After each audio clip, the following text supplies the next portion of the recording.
vamos a prepararnos para escuchar un mensaje que tal vez nos va a doler en el corazón. Espero por lo menos que nos duele en el corazón. O por lo menos que nos dé un buen jalón de orejas. Y usted dice, ¿por qué? Bueno, porque vamos a hablar de un tema tremendo que muy pocas veces se habla de él, pero que la palabra de Dios aquí lo tiene y no me lo voy a brincar porque no me gusta hablar de él o porque alguien se vaya a ofender o porque yo me vaya a parecer que estoy hablando de mí. Absolutamente nada, porque el mensaje que vamos a hablar el día de hoy se llama la iglesia y su pastor. Muchas veces la iglesia habla de todas las responsabilidades que el pastor debe de tener, pero en el pasaje que estamos leyendo el día de hoy, el apóstol Pablo le dice a Timoteo, ¿cuál es la responsabilidad de la iglesia hacia su pastor? Así es que no nada más es del pastor a la iglesia también tiene una responsabilidad para su pastor. Claro, hay pastores que son buenos líderes, que saben alimentar, que saben cuidar, que saben capacitar a los miembros para que los miembros edifiquen la iglesia y extiendan el reino de Dios. Pero también hay pastores malos que son egoístas, que se enseñorean de la iglesia, que viven en pecado y que enseñan falsa doctrina. Y este pasaje nos enseña cómo tratar a los líderes y a los pastores que son buenos líderes y a los pastores que son malos líderes y malos pastores. Y la iglesia de Éfeso tenía un problemita. Tenía entre los miembros a ancianos o pastores o líderes que eran malos líderes. Y por eso el apóstol Pablo deja a Timoteo en la iglesia en Éfeso y le dice: Timoteo, para esto te dejé en Éfeso, para que mandes a algunos a que no enseñen diferente doctrina. Esto está en el capítulo 1 y después ahí en el verso 17 dice, porque de esos son Himeneo y Alejandro, a los cuales tuvo que expulsar de la iglesia. Pablo tuvo que expulsar a 2 líderes de la iglesia que estaban enseñando falsa doctrina. Ahora escuche. Vamos a hablar de algunas cosas que nos van a hacer simbrar y que tal vez nunca las hemos escuchado, pero la palabra de Dios nos habla de estas cosas. Así es que vamos a ponernos de pie y vamos a 1 Timoteo capítulo 5, verso 17 y vamos a leer los siguientes hasta el verso 25. Así es que si me acompaña, dice la palabra de Dios así: los ancianos que gobiernen bien sean tenidos por dignos de doble honor, mayormente los que trabajan en predicar y enseñar, pues la escritura dice: no pondrás bozal al buey que trilla, y digno es el obrero de su salario. Contra un anciano no admitas acusación, sino con 2 o 3 testigos. Ahora, a los que persisten en pecar, repréndelos delante de Dios para que los demás también teman. Te encarezco delante de Dios y del Señor Jesucristo y de sus ángeles escogidos que guardes estas cosas sin prejuicios, no haciendo nada con parcialidad. No impongas las manos con ligereza a ninguno, ni participes en pecados ajenos. Consérvate puro. Ya no bebas agua, sino usa de un poco de vino por causa de tu estómago y de tus frecuentes enfermedades. Los pecados de algunos hombres se hacen patentes antes que ellos vengan a juicio, mas a otros se les descubren después. Asimismo, se hacen manifiestas las buenas obras y las que son de otra manera no pueden permanecer ocultas. Wow, qué palabras tan tremendas de este pasaje. Señor, venimos a ti en este momento, Señor, y pedimos que sea tu Espíritu Santo que abra nuestro entendimiento, nuestro corazón, nuestros oídos, Señor, y ayúdanos a entender tu palabra. Te lo pedimos, Señor, en el nombre de nuestro Señor Jesucristo. Amén. Tome asiento. Entonces vemos aquí lo que el apóstol Pablo le está diciendo a Timoteo y le dice: Timoteo, a los ancianos o a los pastores que gobiernan bien sean tenidos por dignos de doble honor. Ahora, hay una cosa, así como la iglesia de Éfeso tenía un problema, que eran estos falsos maestros que estaban metiendo, también el apóstol Pablo le está diciendo a Timoteo: Timoteo, recuerda que una de las razones y la razón por la cual te estoy escribiendo esta carta, la razón por la cual te dejé en Éfeso es para que mandes que no enseñen diferente doctrina. Y la razón por la cual estoy escribiendo esta carta es para que sepas cómo comportarte en la iglesia de Dios, que es columna de baluarte la verdad. Entonces hablamos y el tema de esta serie se llama, ¿se acuerdan? al 100, porque estamos viendo que Pablo quiere que la iglesia viva al 100, no solamente en doctrina, sino también en conducta. Es decir, que si yo creo que Jesucristo es el Señor, viva como si el Señor Jesucristo es el Señor. Que si yo digo que la palabra de Dios es verdad y que sus preceptos y sus principios son buenos para mi vida, que yo siga esos principios, porque no puedo decir Jesucristo es el Señor, pero vivir fuera de los principios de Dios. Entonces tenemos que reconciliar el mensaje con la conducta y vivir al 100%. Pero hay algo tremendo. Una de las cosas que estamos aprendiendo es, y que hemos, a través de Enfoque Global estamos aprendiendo, es esto. Muchas veces pensamos como iglesia que la labor del ministerio es ¿de quién? Del pastor y de los líderes. Y nos hemos dado cuenta que esto no es lo que Dios tenía como intención para su iglesia. Dios puso a los pastores para que enseñen la palabra, para que equipen a los miembros de la iglesia, para que los miembros de la iglesia hagan el ministerio. Es decir, todos nosotros que estamos aquí somos servidores del Señor y somos ministros. Tenemos que estar sirviendo y tenemos que hacer la obra que Él nos está pidiendo. Y tenemos que cambiar esta mentalidad. Y hoy tenemos que cambiar tal vez otra mentalidad que tenemos, porque cuántas veces se nos ha dicho por qué se le tiene que pagar al pastor. Porque, y se comienza a hablar de cosas y vamos a ver lo que la palabra de Dios dice. Mira, hace algunas semanas tuve la oportunidad, se hizo una cumbre de líderes. Usted no sabe cuántos pastores han renunciado a sus iglesias en esta temporada. ¿Cuántos pastores han llegado al punto? Algunos se han suicidado, como Darren Patrick, que es uno de los pastores muy influyentes, presidente de Hechos 29 y pastor de una mega iglesia, que fundó una mega iglesia en Kansas City y después se pasó a Carolina del Sur, y a principio de la pandemia, en el mes de marzo, cometió suicidio. Y no solamente él, muchos pastores han pasado por una situación terrible. Entonces los pastores de las iglesias hispanas en nuestra convención en Georgia han estado padeciendo porque la gente no va a la iglesia. Gracias a Dios nosotros estamos regresando cada vez más, pero muchas iglesias, la gente no está regresando a las iglesias, están muy poquitos los pastores, las ofrendas han bajado terriblemente, no tienen para sustentar al pastor. Estamos pasando por una crisis tremenda. Déjeme decirle algunas estadísticas que pude compartir en esta convención de pastores.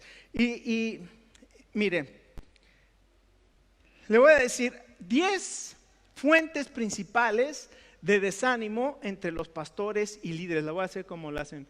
Número 10, falta de voluntarios. Los pastores se desaniman porque no encuentran gente que haga ¿Se imagina que el pastor tenga que hacer todo? No, el pastor no puede hacer todo, necesita personas que Dios ha capacitado para hacer la obra del ministerio. Por eso la Biblia dice que hemos recibido dones espirituales para que edifiquemos el cuerpo de Cristo. Cada uno de nosotros tenemos dones, tenemos talentos para edificar el cuerpo de Cristo. Gracias a Dios, en Nuevo Horizonte tenemos un equipo de voluntarios maravilloso. Así es que yo le quiero dar gracias a Isaac, que cada domingo organiza a un grupo maravilloso de personas que vienen a poner las sillas, que nos reciben, que ponen todo, que tienen todo preparado para que nosotros podamos venir. Tenemos un grupo maravilloso de voluntarios que están trabajando en diferentes áreas del ministerio para que nosotros podamos seguir trabajando, y todavía necesitamos mucho más. Tenemos que activarnos porque hay muchas cosas que hemos dejado de hacer por la pandemia, pero que no se pueden quedar sin hacer. En el número 9, problemas con los equipos ministeriales. A veces se pelean los equipos ministeriales. No me voy a tardar mucho. Número 8, ataques a la esposa del pastor. Esto no lo digo yo, esto lo dice el grupo de investigación que se llama Church Answers de Tom Rainer. Esto es algo que viene de Church Answers, los top 10 sources of discouragement of pastors and church staff. Número 7, las juntas de negocios que parecen batallas campales. Cualquier pastor que no se pueden poner de acuerdo en las juntas de negocios se desanima. Número 6, realizar funciones en las que el pastor no tiene experiencia. Si a mí me ponen a manejar finanzas, digo, en mi casa mantengo mi casa bien, pero si tengo que manejar las finanzas de la iglesia, Gracias a Dios por Fred, que tiene un conocimiento de finanzas y que nos ha ayudado. Y por cierto, el 25 va a dar un reporte de finanzas para todos nosotros. Número 5, falsas expectativas de los miembros. A veces tenemos nosotros falsas expectativas, y tal vez es lo que nos está hablando el apóstol Pablo en esta carta. ¿Qué expectativas tenemos nosotros del pastor? El pastor tiene que saber todo, el pastor tiene que ser perfecto, el pastor tiene que... Y a veces nos hacemos falsas expectativas del pastor, y el pastor no cumple nuestras expectativas, y entonces lo tachamos de inepto, de esto, de aquello, y de ladrón, de quién sabe qué tantas cosas, porque hemos nosotros creado expectativas que la palabra de Dios no pone ahí. Número 4, miembros que dejan la iglesia por cualquier razón. Número 3, apatía en algunos de los miembros de la iglesia. Número 2, aparente falta de fruto y madurez de los miembros. Y número 1, la razón principal por los cuales los pastores se sienten desanimados: por conflictos, por quejas y por murmuraciones. Porque no me va a creer, pero aunque no sea mexicano, a algunos les gusta comer tacos de pastor. Y salen de la iglesia a comer tacos de pastor. Y es algo que a veces parece natural, porque así es nuestra naturaleza humana. A nuestra naturaleza humana le gusta el chisme. Si no, no existirían los programas de la tijera, ¿verdad? Y todos esos, la sopa y no sé qué. Pero mire, cuando un pastor pasa por todas esas... ¿Se acuerda de la novela Los ricos también lloran? Mire lo que pasa. Amy, si tienes ahí la siguiente. Los pastores también lloramos. Somos de sangre, de carne y hueso, y no solamente los pastores lloran. La siguiente, las esposas del pastor también lloran. ¿Sabe que esta mañana estaba leyendo varias publicaciones acerca sobre los suicidios de los pastores? Quería saber más, y hay una página donde se nos dice que el 80%, Barna hizo esta investigación, el 80% de los pastores dicen que han sido afectados negativamente en su familia en el ministerio pastoral. 80%, ¿sabe por qué? Porque la gente pone expectativas falsas para la esposa del pastor. Tiene que ser el director del coro, tiene que tocar el órgano y dirigir el ministerio de niños y el ministerio de mujeres. Si nunca se especificó en el contrato del pastor, la esposa del pastor no tiene que hacer todas esas cosas por expectativa de que presuponemos que así tenía que ser. Los hijos del pastor a veces los ponen bajo la lupa para cualquier cosa que haga el hijo, y todos los que son hijos de pastores o los que han sido hijos de misioneros saben lo que es eso, que se les ponga bajo la lupa y que se les tenga llega un momento en que no quieren saber nada de la iglesia y se rebelan. Es algo tremendo. Entonces vemos estas cosas y obviamente nos da tristeza. Hay algunas otras. Voy a esta, si te brincas a la de Barna, 2 más, la que sigue. Fíjense lo que dice en estos 3 meses últimos, estos 3 meses después de la pandemia. Pero dice, ¿cómo se han sentido los pastores en los primeros 3 meses del COVID-19? 51% dicen estar cansados, 41% están exhaustos, 39% están con pánico, la mayoría se sienten abrumados y el 52% se sienten solos. Pero algo maravilloso, el 32% se sienten más confiados de su llamado. No todo es malo.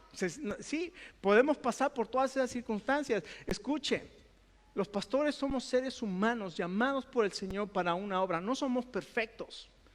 Y sufrimos y sentimos el estrés y sentimos la carga. Pero miren lo que dice la palabra de Dios. Esto es maravilloso. Lo que dice la palabra de Dios en el verso 17, dice: los ancianos que gobiernen, ¿qué? Bien, que sean tenidos por dignos de doble honor. Escucha, va a haber 3 responsabilidades que este pasaje nos da acerca de la iglesia hacia su pastor. La primera, dice que sean tenidos dignos de doble honor. ¿Qué quiere decir esto? Bueno, está hablando que al pastor se le debe recompensar recompensar generosamente cuando dirige bien. Por eso les dije, van a pensar que estoy hablando de mí o que yo me estoy quejando de mi sueldo y que estoy diciendo me tienen que pagar más. Mis hermanos, en mi corazón no hay un deseo de que se me pague más, ni mucho menos. Yo no estoy aquí por dinero. Déjenme darles un pequeño testimonio, porque alguien me dijo una vez, la gente ve la gloria pero no sabe la historia, ¿verdad? Cuando el Señor me llamó a tiempo completo, yo tenía un trabajo, 24 años, había sido ascendido rápidamente hasta gerente de departamento en la compañía que trabajaba, manejaba 110 centros de distribución, y entonces el Señor me llama al ministerio. El día que yo llego al consulado, porque venía a estudiar aquí en Wake Forest, llego con mi hoja de donde venía de trabajar y la hoja que me estaban ofreciendo para cuando vienes de estudiante tienes que trabajar medio tiempo, 20 horas a la semana, y te tienen que ofrecer un trabajo dentro del campus o dentro de la universidad. Entonces yo llego con mi carta de lo que ganaba y la carta de lo que iba a ganar, y el consulado me dice, o sea, tú ganabas esto y vas a ir a ganar $5 la hora por 20 horas, únicamente con el límite de 20 horas de trabajo. Y me dijo, tú no vas por el dinero, ¿verdad? Le dije, no, yo voy por el llamado. Cuando me gradué, la Convención de Carolina del Sur me decía que si yo me podía quedar a dirigir las misiones hispanas de la convención, y me habían ofrecido un sueldo de $4,000 por mes para quedarme, y el Señor había puesto en nuestro corazón, el corazón de mi esposa y el mío, regresar a México para ganar $800 al mes. Y fue un tiempo difícil. O sea que no es que yo esté aquí buscando dinero, ni mucho menos. Y el capítulo 6 de este pasaje le va a hablar Pablo duramente contra aquellos pastores y contra aquellos líderes que están buscando enriquecerse en el ministerio. Pero la palabra de Dios sí dice al buen pastor, al pastor que es diligente, al que sabe dirigir bien, necesita ser recompensado generosamente. ¿Cuántas veces has escuchado personas que vienen y dicen, ¿por qué se le tiene que pagar al pastor? Porque la Biblia dice, y si es un pastor que gobierna bien, se le tiene que pagar generosamente. Entonces, gracias a Dios que esto está en la palabra de Dios. Y dice aquí cuál es, dice que tienen que ser dignos de doble honor. ¿Por qué? Porque dice claramente, si tú estás trillando el campo con un arado y tienes un buey que está jalando, dice, no le pongas bozal al buey que trilla, porque si está trabajando puede comer. Y si un trabajador está trabajando, es digno de su salario. Entonces dice eso la palabra de Dios. Y después dice que el pastor que predica y enseña mucho más al que predica, y véalo ahí, no lo estoy inventando. O sea, no crea que por eso les dije, este pasaje va a ser difícil, porque van a pensar que estoy hablando de mí. No estoy hablando de mí, estoy hablando de la palabra de Dios. Esto es lo que dice la palabra de Dios. Luego dice que trabajan diligentemente, porque un pastor debe de trabajar diligentemente y debe de con su vida reflejar el amor por el Señor, pero también ese trabajo. El Señor Jesucristo en 3 años y medio hizo algo tremendo y puso ejemplo para todos los demás que venimos atrás para trabajar como Él trabaja. Porque el pastor debe velar por las almas. El pastor es el que vela por las almas, dice el Hebreos 13:17. Es el pastor el que guía en conducta y en carácter. El pastor es el que guía en pluralidad, no es el que se enseñorea de la iglesia, el que dice aquí mis chicharrones truenan, como diríamos en México. O sea, aquí soy el mandamás y todos se callan y todos hacen lo que yo digo. Ahí tenemos a los ancianos y los líderes. Siempre estoy pidiendo consejo y si voy a salir a algún lugar, yo no agarro y digo, ya me voy, voy y pregunto, ¿está bien si yo hago esto? Lo pueden preguntar a los ancianos. Si no es verdad que yo voy y les digo, puedo hacer esto, yo no me mando aquí y yo no soy el mandamás. Yo soy un siervo del Señor que estoy sujeto a autoridad, y el que no está sujeto a autoridad no puede estar en autoridad. Así es que yo estoy sujeto a autoridad. Y también guía en palabra. Quiero decirles algo que alguna vez me sucedió. No, gracias a Dios no me ha sucedido aquí, pero alguna vez me sucedió. Alguien por ahí dijo una vez acerca de mí que yo ganaba mucho para lo que hacía. Y yo le dije, tienes razón, hago mucho para lo que, gano mucho para lo que hago. Le dije, pero gano muy poco para lo que sufro. Porque ya vimos las estadísticas. ¿Usted cree que yo soy inmune a eso? No, el pastor también sufre. El pastor también pasa por esas situaciones, pero el pastor predica y enseña y el pastor trabaja diligentemente, por eso necesita ser recompensado. La iglesia necesita recompensar a su pastor, al que trabaja diligentemente y que es un buen líder. En segundo lugar, lo que sí hace la palabra de Dios también es esto. Dice, y me faltó algo también. Dice que tenemos que reprender al pastor. Número 2, tenemos que reprender al pastor. La iglesia tiene la responsabilidad de reprender al pastor cuando ese pastor peca persistentemente, porque aquí dice a los que persisten en el pecar, ve al verso 20, a los que persisten en pecar, repréndelos delante de todos. Es decir, en primer lugar, la iglesia tiene la responsabilidad de remunerar generosamente a su pastor. En segundo lugar, tiene que reprender al pastor cuando peca persistentemente. Pero dice algo tremendo: antes que lo reprendas, antes de que hagas un espectáculo del pastor o de la iglesia, o que se haga un espectáculo en la iglesia, dice lo siguiente. A ver, vea conmigo el verso 19. Contra un anciano o contra un pastor, no, ¿qué? Admitas acusación, a menos que tengas 2 o 3 testigos. Porque si tú tienes un desacuerdo con el anciano o con el pastor, vas a ir y vas a decirle a todo mundo que el pastor, que el anciano, que no sé qué, y vas a empezar a acusar al anciano, y la gente se empieza a formar opiniones sin siquiera conocerlo. Y dice la palabra, no puedes acusar a un anciano a menos que haya 2 o 3 testigos que digan, es verdad, yo lo vi. Dice, pero si no, lo único que está haciendo es un chisme dentro de la iglesia, y lo único que están haciendo son equipos dentro de la iglesia, porque ya les dije, es la naturaleza humana. Escuchen, ¿qué pasaría? Imagínense este escenario. ¿Qué pasaría si alguien llega a decirme un chisme, no del pastor, de cualquier persona de nuestra iglesia, de la iglesia? Alguien viene y comienza a decirte, ¿sabes que fulanito, fulanita, bla, bla, bla, bla, bla? Y en ese momento, tú te recuerdas que la Biblia dice en Proverbios que 6 cosas aborrece a Jehová y 7 abomina su alma. Y la séptima, que es la que abomina su alma, es los que levantan contiendas entre los hermanos. ¿Qué tal si en ese momento le dices, oye, ¿sabes qué? Yo no, la verdad no quiero escuchar eso. Y mejor, si tienes algo con la persona, mejor ve, vamos, yo te acompaño y hablas para que puedan arreglar su problema. ¿Te imaginas lo que pasaría en la iglesia si nosotros somos bíblicos y si nuestra fe y nuestra conducta refleja nuestra doctrina?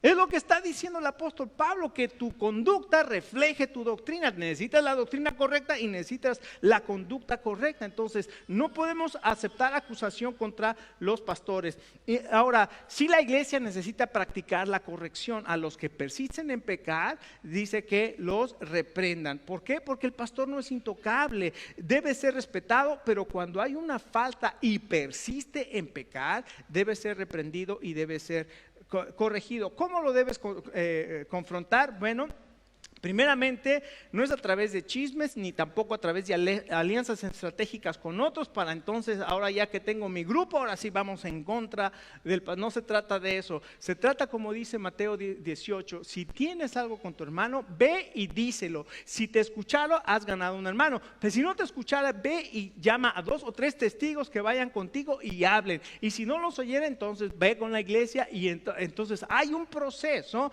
también para lo que se llama la disciplina en la iglesia. Entonces también eso, pero ¿sabe qué? Nosotros estamos pasando por una situación terrible porque ahora en las iglesias ya no se puede disciplinar a los hermanos, o no se les puede decir a un hermano, usted va a estar en disciplina, a menos que ese hermano realmente esté madurando en el Señor, tenga un corazón humilde y realmente quiera aprender. Pero desgraciadamente vivimos en una cultura donde yo soy, a mí se me debe todo, y si tú en una iglesia dices te vamos a poner en disciplina, pues me voy de la iglesia y además, ¿sabes qué? Te voy a traer el licenciado y los voy a demandar. Vivimos en esa cultura. ¿Por qué? Porque no queremos sujetarnos a la palabra de Dios. En tercer lugar, no solamente parcial, tener que practicar la corrección, sino tenemos que ser justos e imparciales. Y Pablo le dice a Timoteo, cuando hagas esto, tienes que ser justo e imparcial. Porque si tienes un amigo, un hermano que es muy allegado a ti y se ha acusado y se ha comprobado, tienes que ejercer justicia y tiene que ser imparcial. O sea, no puedes tener parcialidad. Tienes que corregir imparcialmente a un líder espiritual por amor a la persona, por lo que la posición de ese líder espiritual representa. Así es que, y otra cosa que le dice Pablo a Timoteo, además Timoteo, ten cuidado de cuando nombras a un anciano. Ten cuidado de imponer con ligereza las manos. Y recuerda, tenemos el capítulo 3 con todos los requisitos que nos pide de un líder espiritual en la iglesia, ya sea un anciano o ya sea un diácono, pero ahí están. Y dice, una vez que se ha comprobado, entonces ahora sí puedes orar por esa persona e imponer las manos para ser nombrado. Así es que, en resumen, no deshonres a tu pastor creyendo o con acusaciones generales hasta que estas son creíbles porque hay testigos. Y lo que nos dice la palabra de Dios, honra y respeta a la persona y a su posición mediante la confrontación de pecados continuos. O sea, si esa persona está pecando continuamente, es una responsabilidad que nosotros tenemos como miembros del cuerpo de Cristo. Y finalmente, la tercera responsabilidad de la iglesia a su pastor. Aquí Pablo lo que hace es dar recomendaciones prácticas para el pastor. Esta mañana voy a hablar de ese punto, pero Rodrigo Echeverry, que es doctor, que es médico y además un amigo y además un excelente hermano en la fe, me dice, pastor, ¿cómo está su presión? Porque mi esposa le dijo que estaba yo con problemas de la presión. Entonces yo le dije, gracias Rodrigo por preguntarme, porque hace como un mes que no me tomo la presión. Entonces le dije, me la voy a tomar para ver cómo estoy. Aunque déjeme decirle algo para la gloria de Dios, porque lo que le está diciendo Pablo a Timoteo aquí en el verso 23, le dice, ya no bebas vino por causa de tu enfermedad. Dice, ya no bebas agua, sino más bien bebe vino por causa de tu enfermedad. Pero muchos sacan esa última parte, ¿verdad? Por causa de tu enfermedad. Pablo nada más le dice a Timoteo que ya no beba agua, que beba vino. Entonces, si Pablo dijo a Timoteo, salud, compadre, ¿verdad? Entonces toman ese versículo fuera de contexto y se hacen un buen pretexto para echarse sus alipuses. Pero lo que realmente está diciendo el apóstol Pablo es esto: tengan cuidado de su salud. Pastores, tengan cuidado con su salud. Ya no tomen agua por causa de tu enfermedad, sino más bien toma vino. ¿Por qué? Porque el agua que Timoteo tomaba en Éfeso le caía pesada. Yo no sé, las sales minerales de esa agua nada más no le caían a Timoteo y se enfermaba. Entonces Pablo le dice, Timoteo, ¿para qué sigues? Mejor utiliza vino, que era una bebida que utilizaban, que no era como el agua, que podía contener bacterias y otras cosas que enfermaban a Timoteo. Entonces cuida tu salud. Y también le dice, no solamente cuida tu salud, tienes que cuidar el testimonio. Los últimos 2 versículos habla de los pecados de los hombres y dice algo tremendo. Escucha, dice, los pecados de los hombres siempre son manifestados, algunos antes del juicio y otros después, pero tarde o temprano el pecado va a ser manifestado. Déjame decirle una cosa, nadie se puede burlar de Dios. ¿No dice eso Gálatas? Hermanos, no se engañen, Dios no puede ser burlado porque todo lo que el hombre siembra, que eso también cosechará. Entonces, la palabra de Dios nos dice, tenemos que tener cuidado con nuestra salud, pero también tenemos que tener cuidado con el testimonio, porque finalmente todo va a salir a la luz. Y tristemente, ha habido pastores que han caído y que junto con su caída han arrastrado a muchas personas y se han destrozado iglesias, se han dañado testimonios, se han dañado familias. ¿Todo por qué? Porque un pastor no cuidó su testimonio, un pastor no cuidó su vida, no cuidó su relación con el Señor y después fue un tropezadero. Pablo nos está diciendo, antes de que continúes en esa situación, recuerda, Dios lo va a traer a la luz. No hay nada oculto que no haya ser manifestado. Así es que Pablo le dice, todas las buenas obras, así como las buenas obras se manifiestan, verso 25, dice, así también las de otra manera no pueden permanecer ocultas, van a salir. Pastores, tengamos mucho cuidado. Líderes, tengamos mucho cuidado, porque Dios va a sacar, si hay algún pecado oculto, Dios lo va a sacar a la luz, no se va a quedar escondido, Dios lo va, así es que más nos vale a todos los líderes venir delante de Dios y decir, Señor, ayúdame en esta situación y sacarla de mi corazón. Y esta semana estaba leyendo Mateo y Mateo es drástico, dice, así es que si tu ojo derecho te es ocasión de caer, ¿qué? Arráncalo, sácalo de ti. ¿Por qué? Porque mejor es entrar tuerto al reino de los cielos que con dos ojos ser echado en el infierno. Y si tu mano derecha te es ocasión de caer, claro, obviamente está utilizando figuras de lenguaje para decir lo drástico que debemos de ser para sacar el pecado de nuestra vida. Así es que estas tres cosas le pide el apóstol Pablo a Timoteo con respecto de la responsabilidad de la iglesia hacia su pastor. Recompensa al pastor de la iglesia cuando dirige bien. Reprende al pastor de la iglesia cuando peca persistentemente y recomiéndale al pastor y ten cuidado de él en su salud y en su testimonio.